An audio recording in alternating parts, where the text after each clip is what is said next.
Right, welcome to the Spoiler Kings movie review podcast. My name is Tankcramer. I am with Will, Peppa MD. Yo. How you doing, man? What's up, man? Doing great. Yeah, not too bad this week, man. Pretty crazy weather. I was kind of waiting it out. Over by me, we're getting some tornado warnings. Oof. So sirens were going off, and so. Watch for floods, right? Get your shop vacs ready. Yeah, exactly. But cool, man. So today's big box office one we're talking about is the I was gonna say the Spoiler Kings. It was the Suicide Squad, which is different from Suicide Squad. It came out in 2016, I believe it was. Yep. So let's see. It came out on HBO Max, so I think majority of people saw it on HBO Max. We'll get into that a little later. You want to get right into the trailer? Yeah, let's check it out. All right, let me pull this up real quick. Fresh our heads real quick on all the action scenes. Yeah. All right. Boom. Play this, and as that's going, I was just going to read the quick synopsis. So the government sends the most dangerous supervillains in the world, Bloodsport, Peacemaker, King Shark, Harley Quinn, and others to the remote enemy-infused island of Corto Maltese. Armed with high-tech weapons, they trek through the dangerous jungle and on a search and destroy mission with only Colonel Rick Flag on the ground to make them behave. So we have Idris Elba in this one, Margot Robbie, John Cena was in this one, Viola Davis, and a bunch of big shots as well that you see here in this one. And this one was directed by James Gunn, who also directed Guardians of the Galaxy 1 and 2, the bigger ones that he did. But that's basically kind of the only thing you need to know about it is they get sent into this little country of Corto Maltese, Corto Maltese. Yeah, it's an island in I guess away from South America. They've got some big operation going on called Operation Starfish. Operation Starfish, which is why the reason why you got that on your background, right? Yeah. Hilarious. You kind of see a little bit of it. Let's see, because I have this thing flipped, so it kind of like throws everything off. See a little bit of right here in the trailer coming up. Oh, like a quick Jesus! Quick glance of it. So if you haven't already watched the film, go ahead, favorite us, come back later if you want to not get spoiled with all the juicy details we're about to reveal. Yeah, because we're going all in, spoilers and everything. Yeah. So we already got Chicago Made Punk. I loved it, all caps. You loved it. What was your favorite part? What was your favorite part? Tell us in the comments. Some of your more memorable scenes. We'll definitely share with you some of ours. We're gonna talk about it. So you want to go on and talk about some of the good and bad things that you liked about it? Where Chicago Made Punk said John Cena was awesome here. His acting was good. Oh man, because I don't want to say he's not a good actor, but I feel like this film was made for John Cena. That character, the way it was written, was made for John Cena. And this isn't the first time that James Gunn has worked with a wrestler turned movie star, Dave Bautista, in Guardians as well. So he kind of knows the keys to unlock their kind of true potential. And it's kind of crazy how John Cena can go from Fast 9, which kind of almost everybody hated him in. Very few people liked him in. He's kind of majority. To this one where people are saying how much they love John Cena. Right. I think he did okay in this film. I think his lines were delivered okay. And could anyone else have done the role better than him? Maybe one or two people could have. Maybe. He was replaceable. You know when you did a phenomenal job when you think no one else can take your role. So did he do that in this film? I don't think so. I think he did play a few good lines. He played a nice role of just like captain, let's do this mission type guy. But when you watch this film, you'll notice that he turns a leaf on his team, if you will. Yeah, which is not too surprising because even his name, so his character is Peacemaker, which is kind of very ironic for the kind of character he is. And he even says it in one point in the film, he goes, I love peace, and I'm willing to kill every man, woman, and child to preserve peace. I was like, ooh, what? Hold on. Exactly. Remember your morals, my guy. But like I don't know John Cena too much, but from the little I know, he seems like that kind of person. He seems like a dickhead. Where I don't know, he's like, I don't know. That is pretty true to his original character. So to kind of give you some insight on who John Cena is, he vowed to every woman in the world that he did not want to get married. He vowed he didn't want to have any kids. And you would think, oh, such a nice, icon for the WWE. You would think, oh, maybe he would want to, pass on his legacy to someone else. But no, he wanted to end the legacy. And he has a big family of I don't know, like 5 or 10, I don't know, some ridiculous amount of brothers and sisters or brothers. Yeah. And so he's kind of a dick. As much as he does all these Make-A-Wish Foundation requests, and he's such an awesome guy for, your random Joe Schmo, like he's been vowing to just not have kids because they're just too high maintenance. He doesn't want them, taking up his time. And it's just, I don't know, he gets a little de-baggery. So this character kind of, I agree with you, it kind of fit him. Yeah. So it was good. And then also, Chicago Made Punk said Weasel was hilarious. So this is Weasel right here. He didn't have the biggest role in the movie. Along with a few other recruited criminals, if you will.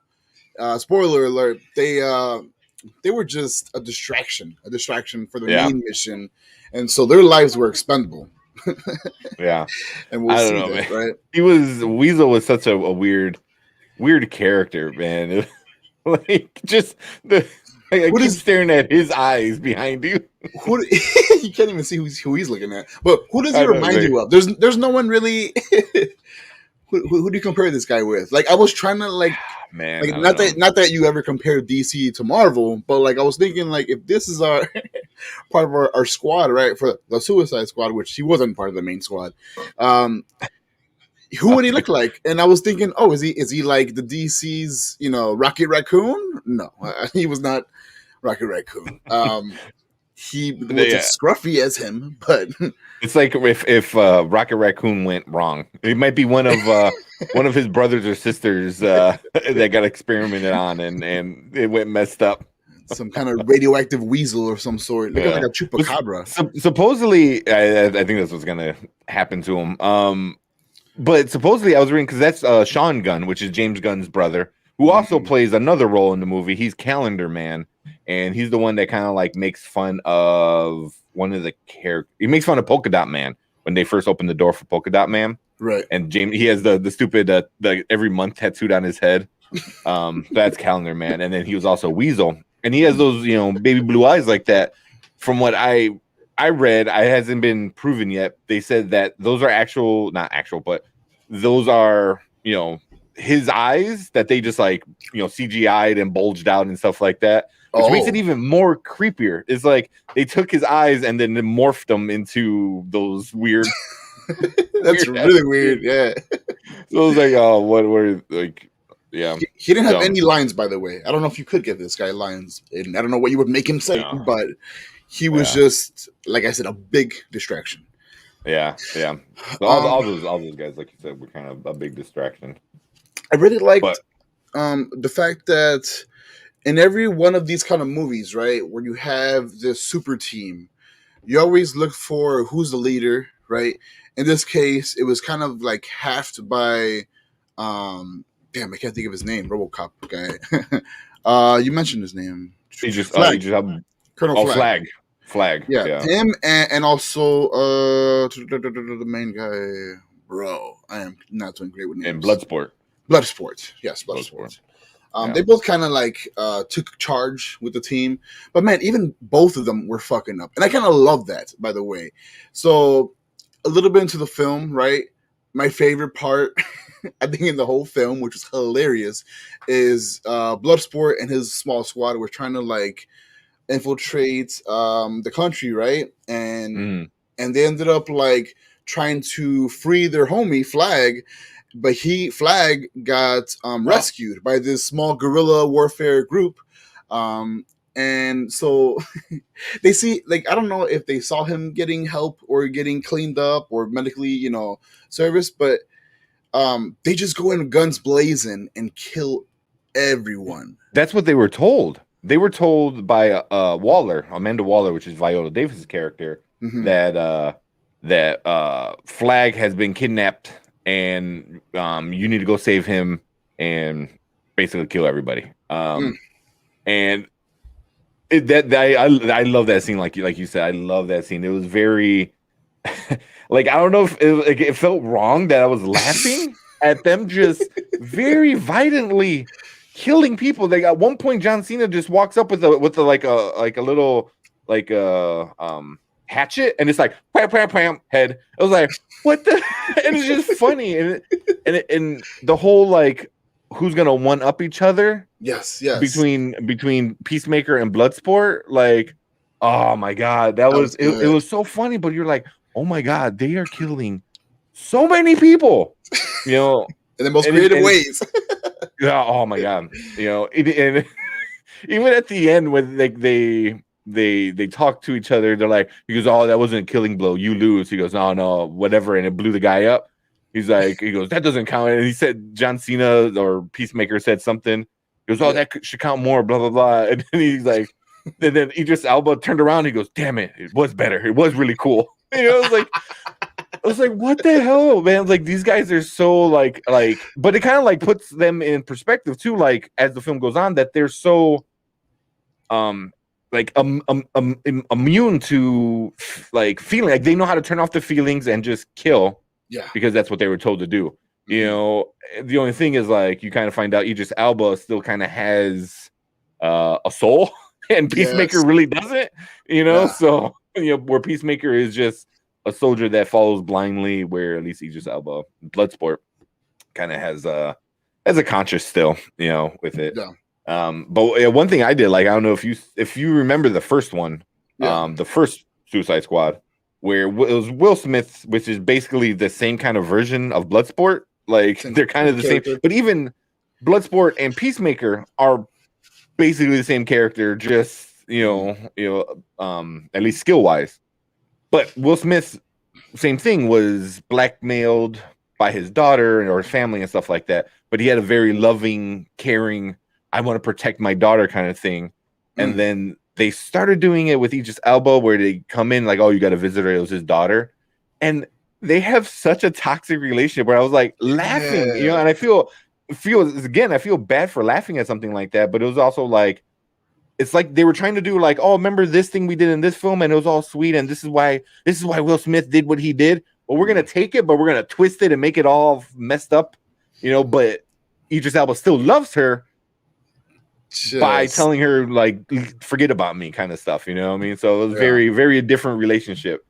Same sentiment, different relationship. I feel like there was more of a realism in this film. So much realism. Let's also talk about the fact that this is a rated R DC film, while Marvel tends to take the PG-13 route. PG-13. So a lot of gore, crazy gore. Like you saw super deep. I mean, you are in the medical field. You know about this stuff. Like I saw a bunch of guts and a bunch of stuff that was just like crazy blowing up open. That's pretty accurate, right? It looks pretty accurate the way those explosions happen. In the beginning, I mean, this is a spoiler. Pete Davidson literally gets his face blown off. Oh, that was great. I mean, I don't know how accurate that is, but it looked cool. I mean, really cool.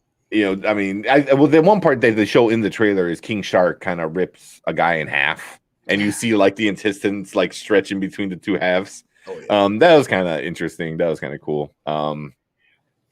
Stuff like that. But I love the King Shark. But have you seen the Harley Quinn animated show? I have not. No. Is he in there as well?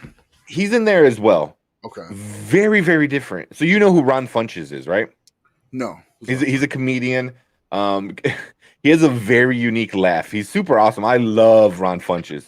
Even before he was in Harley Quinn, and he plays he plays King Shark, and he has a very very kitty kind of voice, very innocent, and then he always talks about like eating people and killing people. He is the best version of King Shark.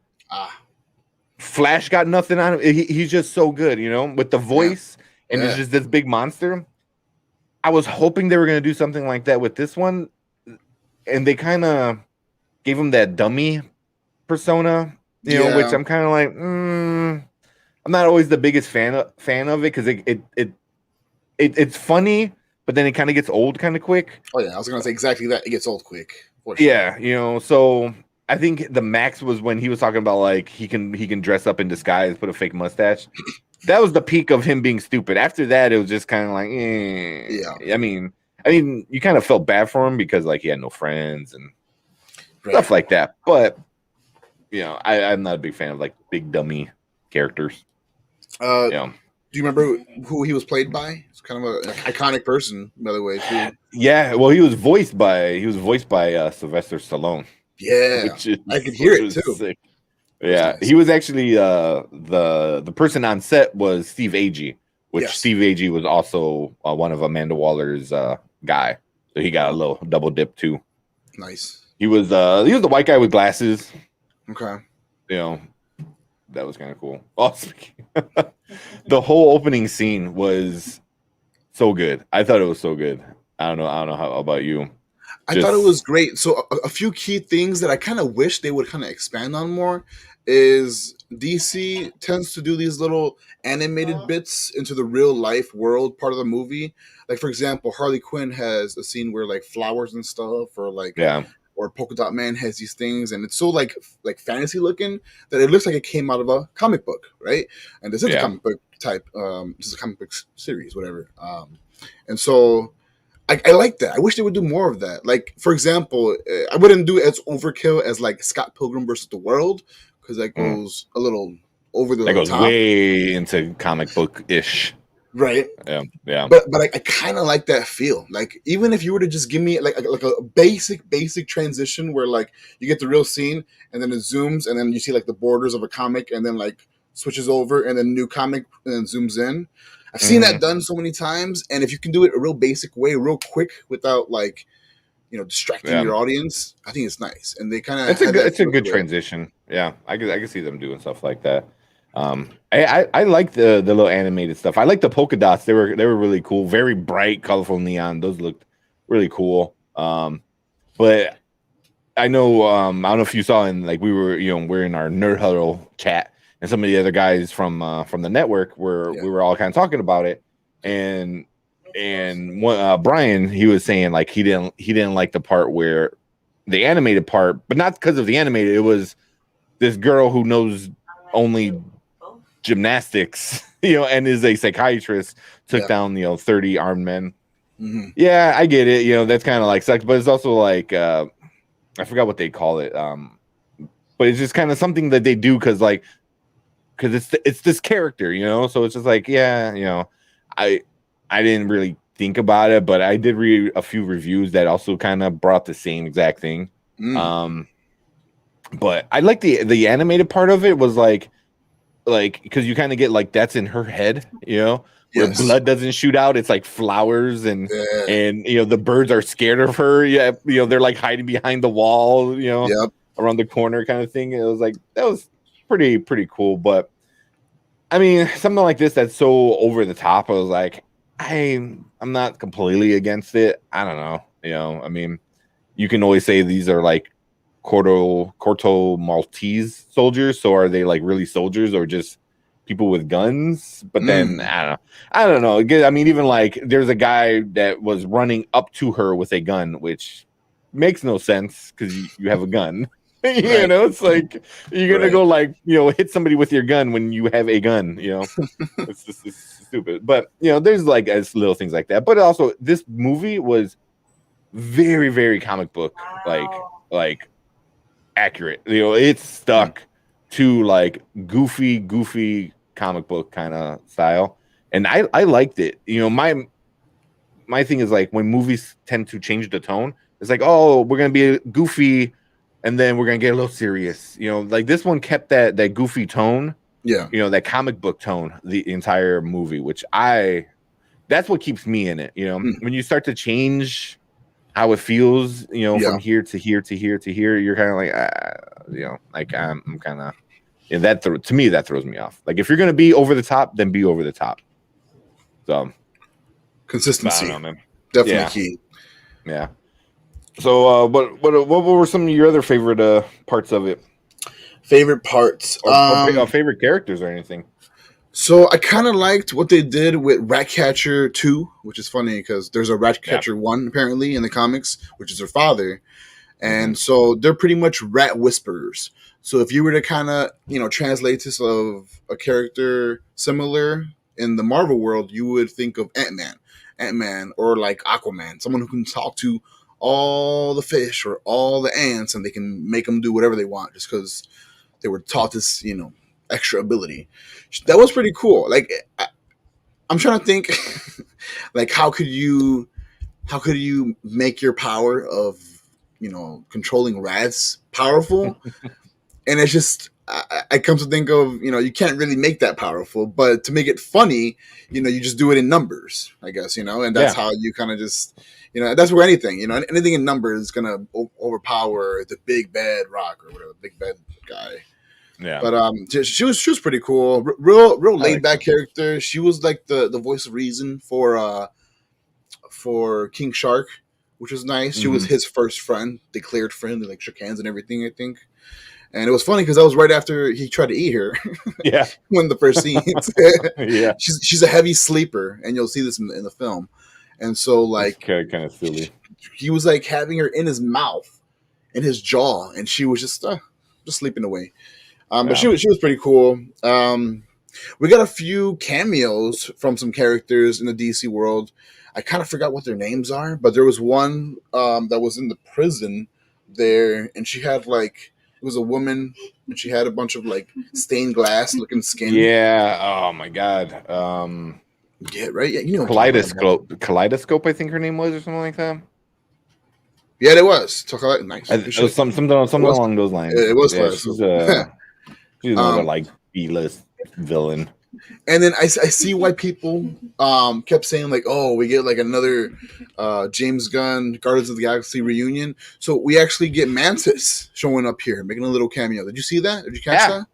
That was cool to see her. I didn't catch it the first time. I watched the film 2 times. It's a 2-hour film, so I mean, it was pretty long, but goddamn, it was pretty. Yeah, pretty long film, but it's watchable for me at least. Yeah, we'll get to reviews. I didn't even notice the time, man. Like me and my girlfriend watched it, and she was kind of like, about watching it, you know, because the first one was just so bad, it kind of like throws you off. Oh, yeah. And we were just like, we were in it, you know, like it was just so good. Like I didn't even notice the 2-hour time of it, you know, because it was just like parts that made you laugh, and you're just like laughing, high action the entire time, and all. I was all into it. That's a win when you can like make your audience forget how long a movie is. That's a win for me, because then that means you're not worrying about like, oh, when's this thing gonna end? You know, when you got that kind of thought process, then probably the movie didn't do so well. Yeah. So, but yeah, so yeah, like you said, with some guest stars. So Palm Clementif. She's like you said, Mantis. She was one of the dancers, and right away, because she has a very like unique face. You know what I mean? Like you can tell her, like, you know, super easy. And I wasn't sure. I'm like, is that her? And I guess she's not credited. Damn that. She's not in the credits for it, but that's her. Yeah, so that was pretty cool. Another one was really cool was the creator of Suicide Squad, John Ostrander. He created it. He is in the movie. He was the doctor in the very beginning that gives Michael Rooker character. Who do you play? Michael Rooker was I forgot, the guy with the blonde hair. Savant. There you go. Yeah. He gave him the shot in the back of his head. So I'm like, that's pretty cool, you know. And James Gunn likes to do that, you know, a lot. Like, even you know, Zack Snyder does that too. They like to give some of the creators their little moment in the sun, which is pretty cool. Even though the Russo brothers did that with in Endgame. Oh, okay. They gave the guy who created Thanos, I believe, he was in the circle when Captain America was talking. Two of them. There's 2 creators of whatever characters, but yeah. So it's cool. I love when they could do that, because like the comic book creators never get, unless you're Stan Lee, you know what I mean? Like, you know, I mean, how great Stan Lee is it's also like he was like the sales guy for a lot of stuff, and he kind of wind up getting the credit for a lot of stuff as well. Yeah. So like other guys who did really great things, you know, back in the day, you know what I mean? And now their work is coming back, and it's pop culture. So I'm glad like some of them are at least getting in the film, like, you know, and getting like recognized that way, stuff like that. Oh yeah. But and Taika Waititi, he was Ratcatcher 1. He was the dad of Ratcatcher 2. Okay. Which, man, like that was a moment where like it got serious, where you know he was a very loving dad, you know, the complete opposite of what Bloodsport's dad was to him. You know, Bloodsport's dad was very messed up. You know, locked him in a cage with rats and shit. That's why he's afraid of rats. And Taika, or you know, Ratcatcher 1, Taika's character, loved his daughter, did all that stuff, but he was drug addict, and he wound up like dying. I'm assuming like heroin, because it was like a needle. And I was like, oh man, that really sucks, man. And supposedly there's a bunch of like already like theories going around that she sleeps so deep because that's the only time she can remember her dad. So it's like, you know, she trained her body to be stuck in like this slumber so she can like dream of her dad. I'm like, that's kind of cute. But that scene, and I thought that scene was so well shot, like in the reflection of the bus as they're going by. I was like, oh man, like art. Yeah, it was nice. But it's like, I love when James Gunn does stuff like that, you know what I mean? Like I know like Marvin, I was like we were, you know, because you know, we'll talk about some of their guys' reviews as well, but I'm like, you know, this is 100% James Gunn, and I think even Alfredo, I'm like, yeah, this is, you know, it's James Gunn.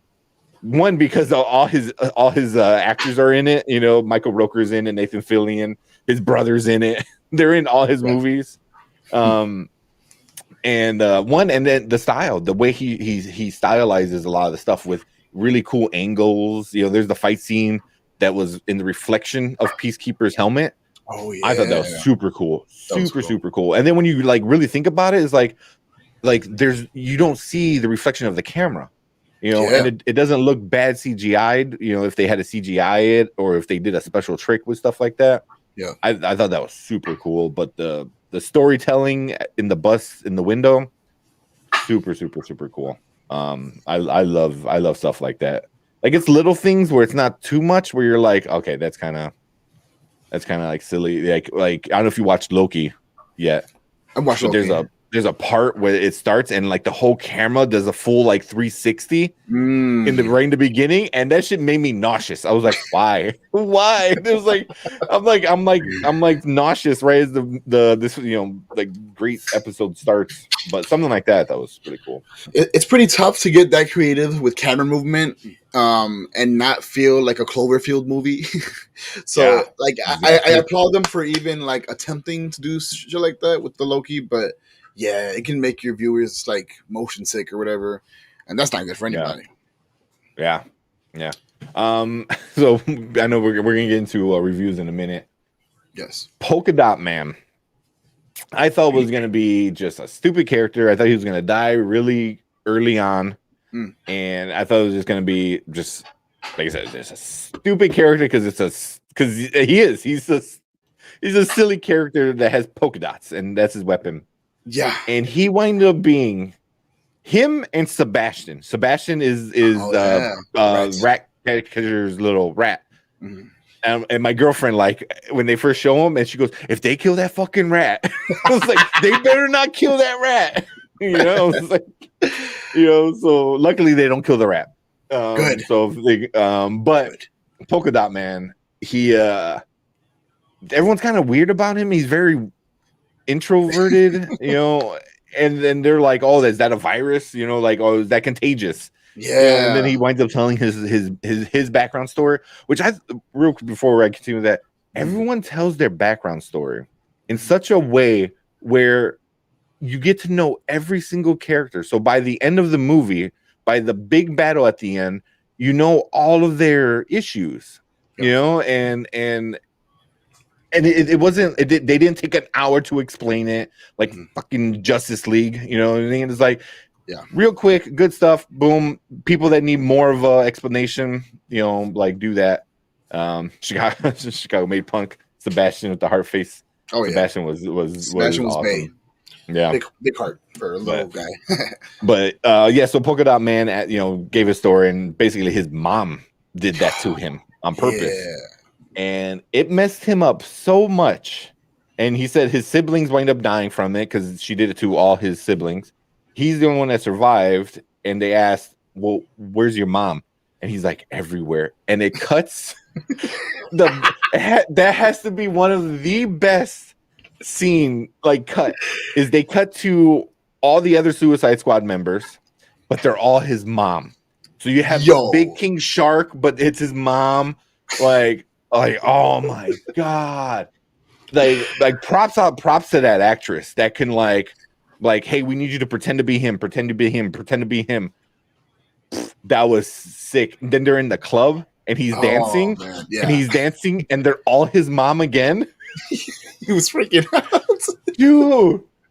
Oh man, I love that. It was so stupid, but it also like childhood trauma, affects people, Yep.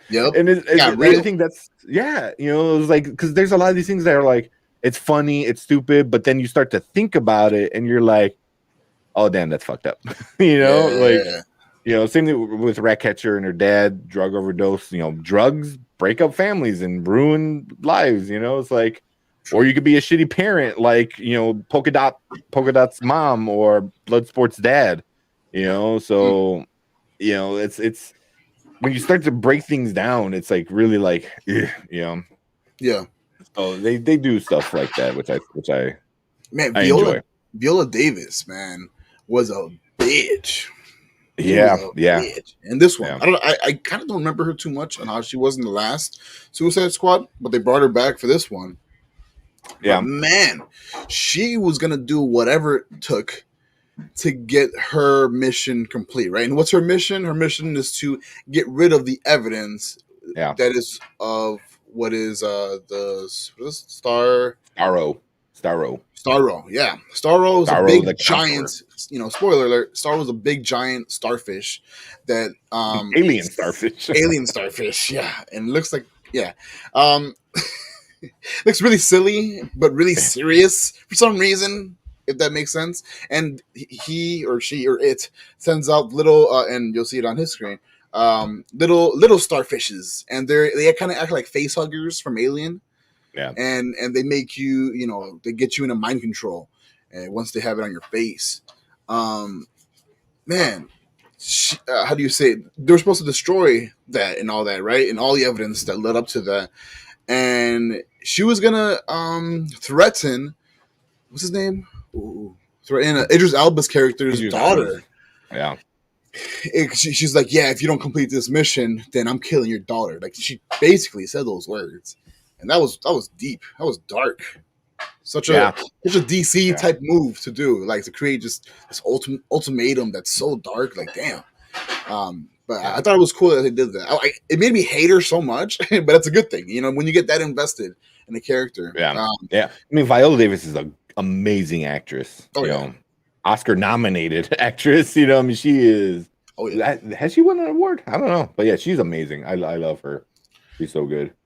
But I don't like what they did to her at the end, though. I didn't. They kind of they kind of took away her power. But I'm like, there's no way. There's no way all those people like have a job or still are alive or not in prison. Like, she's so like spiteful and vengeful that like she's gonna ruin their lives. She's gonna Like, kill them off one by one or something. Who knows, man? and I hope again, spoiler, in the spin-off that they do with Peacemaker, I hope she's in it, and I hope she gets her revenge. Even though what they did to her, they stopped her from killing off basically Idris Elba, Harley Quinn, all them. She was gonna kill them because they were gonna go save the world instead of just coming back to America. Right. So she was gonna kill them, and then her staff hit her in the back of the head with a golf club and knocked her out. Yeah. Right. And then they helped save the world. Mhm. I mean, she, Amanda Waller is not that kind of woman. She does not. Nope. That's why I'm like, she's got to get her revenge. To justify that character, she has to make every one of those people's lives hell in some way or another. But spoiler alert, there's the big fight at the end, blah blah blah.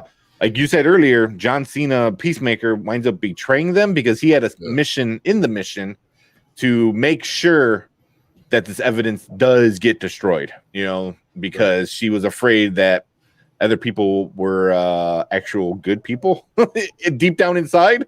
Right. So she told the one guy that, has no emotions to make sure you did it. And I was super pissed that they killed Rick Flag. Yeah, dude. Super pissed. Yeah. Super pissed. That was an L, bro.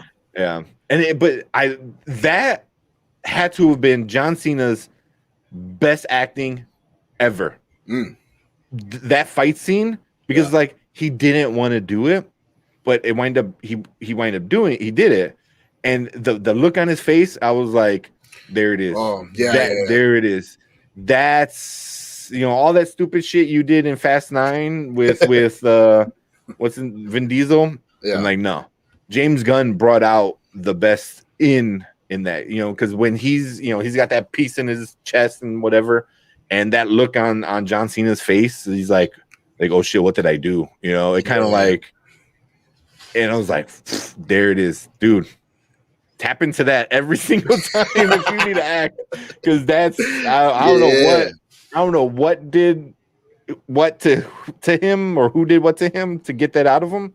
Right. That was awesome, but I also fuck John Cena, F Peacemaker. How dare you? But even at the end, one of the best superhero landings. You know, they do the whole Aristocats fall through all the floors with Idris Elba, and then he kind of does his little superhero landing. You know, doesn't get on the knee and the hand, just kind of like braces himself. Yeah. And then the bullet that goes through the bullet from the callback from the beginning of the movie. Yes, that was nice. So good. Something that was a throwaway line that they made, you know, a main point at the very end, which was super, super cool. Yeah. And it was flipped that time, right? John Cena was the one saying he was shooting smaller bullets that would go inside the hole of the bigger bullet without touching the walls. Idris Elba did that. Spoiler alert. Yeah, that was cool. It was flip that. I like it. Yeah, he was like, I'll use smaller bullets, but then like he has that big ass gun. I was like, okay. Yeah. And then when he said he goes millennials when Ratcatcher won't get up, that was kind of funny. Yeah. That was funny. Oh, bro, that was really good. But yeah, man, I think that's about it. But yeah. But well, Polka Dot Man winds up dying. He envisions the starfish that's, you know, like, you know, super tall at this point. Vision him as his mom. Yeah. So it's his giant mom breaking buildings, and he like chops off one of her legs with his polka dot thingies. I don't know what the hell they're called. Yeah. But that was super cool. I don't know, man. It was. I don't know. I thought everything was really well done. Really well done. Beginning to end. Very entertaining. Beginning. Let's get into reviews. Let's do it. Yeah. Anything else before we get into reviews? You want to talk anything good or bad real quick? No, you know, I guess shout out to the Sebastian and his peoples for taking down Starro. They jump into his big eye and just like, I don't know, start eating all the wires and insides of whatever that makes that alien, and just shut him down. That was pretty cool. Yeah. Good way to and that was a whole nother thing with the rats was like the rats was a metaphor for the criminals. Like everyone thinks that we're trash and we're nobodies and we're bottom of the barrel, but you know, if we come together, we can do great things. So I was like, that's a good metaphor, you know, not only for just the Suicide Squad, but like criminals in the real world. You know, it's like people think, you know, like criminals are, you know, all bad and this and that. But I was like, you know, if they can be reformed and be better, stuff like that. But I don't know. That's getting a little deep into everything. Right. So review time, man. You want to let everyone know? Sure. So here at Spoiler Kings, the way we review movies is having a 3-point system. You either get a now, you either get a later, or you get a never. Now means you got to watch this movie right now or else you're going to miss out on the hype. Later means it's okay of a movie, but it's not priority. You can catch it on the fly. And never means that you shouldn't give this movie any time of day. Do not watch it. But how'd you like the film, man? Let me know. So the Suicide Squad, I'm giving it a now. This movie for me was amazing. I loved it from the start to the end.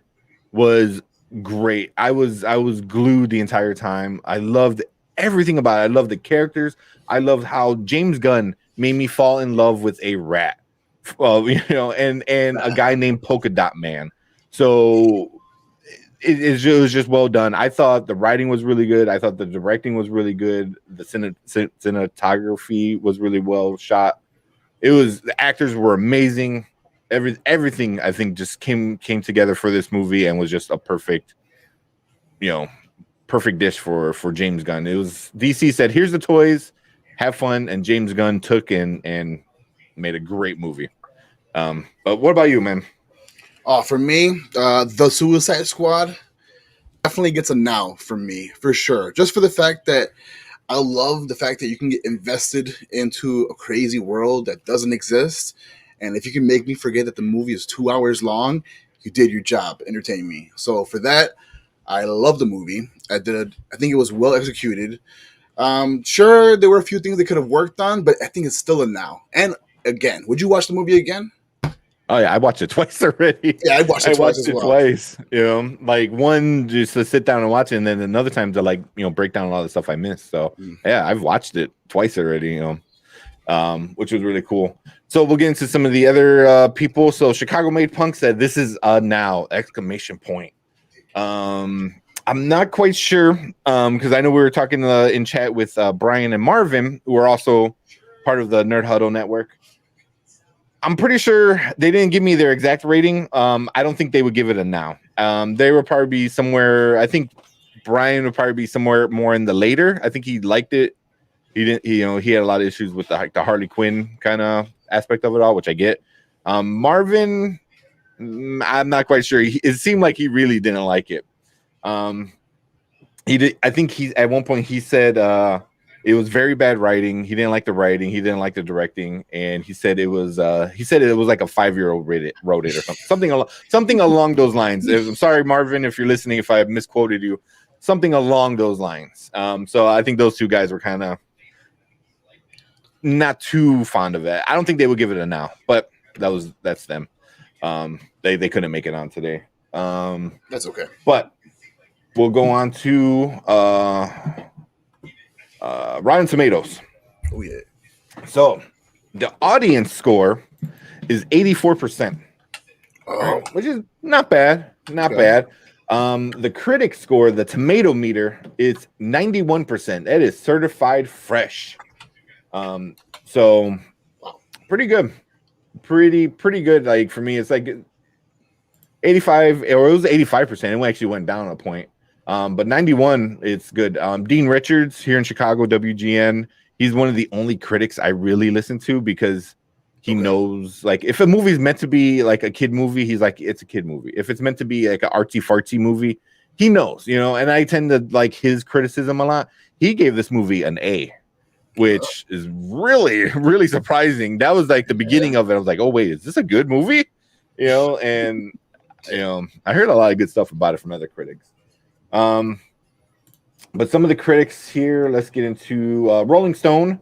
Austin Collins said, this movie is too much, too long, but not lacking in the glories. To find them, follow Harley. She's leading the way. So he gave it a 3.5 or 3 out of 5. Who else we got? We got real views with the Suicide Squad. Gunn shows that there are ways to keep things edgy while at the same time offering enough humor and action to maintain the crowd-pleasing elements. There we go. And then we got Susan Granger from SusanGranger.com. I'm not sure who she is, but she gave it a 3 out of 10. A 3 out of 10, which is dang. Ooh. She said, with little exposition and no character development, which I completely disagree. There are no emotional resonance.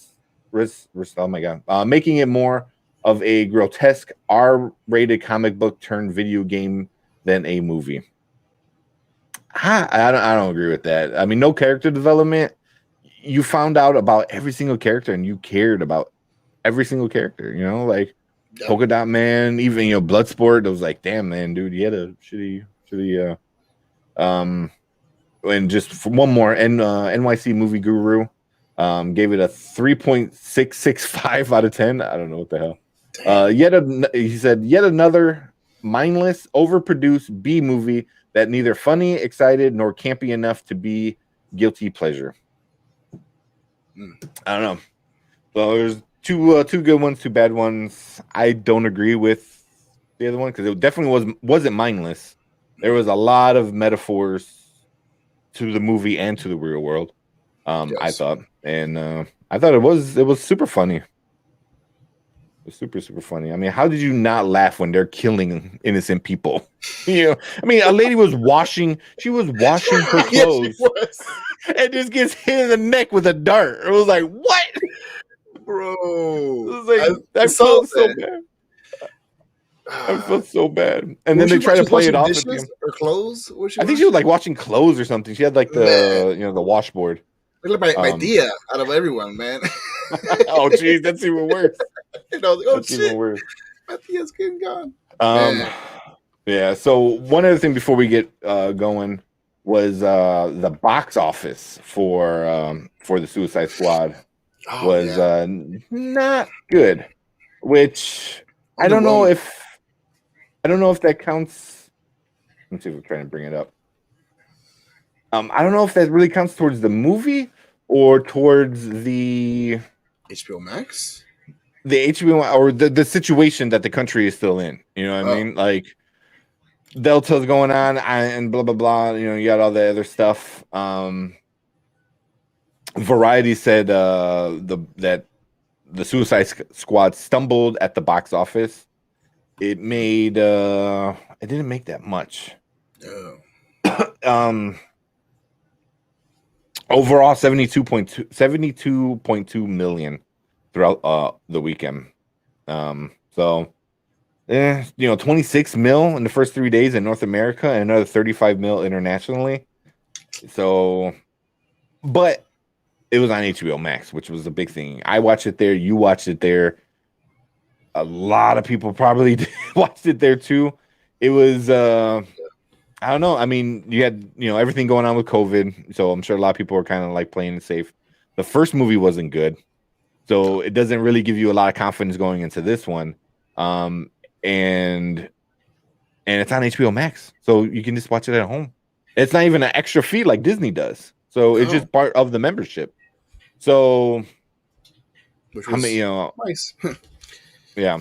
So I don't know, man. That's kind of like asterisks, to the crappy box office because right. A bunch of things that came into play with that one. But hey, that does suck because I do hope they do something new. And James Gunn did say he wants to come back and do more DC stuff because after Guardians 3, I think he's done. So and I think a few of the other people are done too. I think Dave Bautista said he was done as well. And I think Chris Pratt said he's done. I don't remember. I don't know what else Chris Pratt really got going for him. Yeah. I mean, he married a Kennedy Schwarzenegger, I mean, that's about it. Yep. See how long that lasts. We'll see. But I think that's it, man. I think that's it. Anything else? Nah, that was it. Hey, if you haven't already seen, I know you can't really see on the camera, but Spoiler Kings, we got merch, bro. Yeah. And it's fresh. The thickness of this cotton and just the overall weight, how it fits, super comfortable. If you want, check it out in the links. I gotta put that. Yeah, we're starting to roll out all merch. So right now, Spoiler Kings and Panda and Grizzly got the most stuff. Even you want to show your back? Oh, got a little thing on the back. A little Nerd Huddle logo back there. Check that out. Oh, it's dope. Yeah. I love it, man. So, I'm gonna get a bunch more. Probably sometime this when I get paid Friday. Nice. I'm gonna buy a few more for me and my girlfriend. Let's see. I'm trying to bring this up. What are we doing next week? Next week, I don't know actually. Stay tuned here. Give me a second. Free Guy. That's right. Free Guy.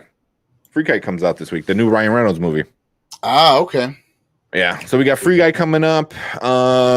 We still got to figure something out for the 23rd. Candyman is on schedule, which I'm excited. That is a Peel. Is it Peel? Key and Peele.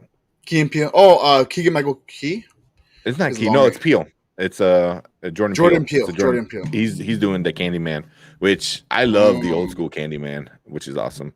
But we also got a couple more comic book stuff coming on. Shang-Chi and the 10 Rings and Venom, Let There Be Carnage. Those are all coming up soon. Next couple weeks, next month or so. So make sure you guys subscribe to the channel so you know when we go live, all that good stuff. And also make sure you follow everyone else over on the Nerd Huddle. All the links are down in the description. Tomorrow we got Panda and Grizzly. That's Alfredo, Brian, and Marvin that they hang out and they talk about all Chicago Bear stuff and they sprinkle in some NFL news. And then Wednesdays, Marvin and Martin and Mark, the Dynasty Pylon, they do all your Dynasty and IDP fantasy football styles. And they tell you all the information you need to know for that. And those guys know their stuff when it comes to the Dynasty and IDP. And then Thursdays, Did We Just Become Best Friends? I think we're going to do some more Olympic stuff, but mostly we're going to talk about the new Marvel What If stuff coming out on Disney Plus, which I can't wait. That's going to be really awesome. And then Sundays, Morning Spike, where we help you out with your fantasy football and all that good stuff with the NFL. And every Monday here on the Spoiler Kings movie review channel, Monday nights, we give you our breakdowns and thoughts of the weekend's box office blockbuster. Hell yeah. So, anything else, man, before we end this one? Nah, just make sure you go follow us. We'll have all of our links down below. Catch us every Monday, 8 p.m. We love to hear what you thought about the movie, as well as just joining on the chat, just chopping it up. Yep. Yeah, and if you're catching this on replay, let us know in the comments, man. We're always in the comments, checking out, talking to people and stuff like that. But cool, man. That is it from us this week, and we'll see you guys next week. Later. Out.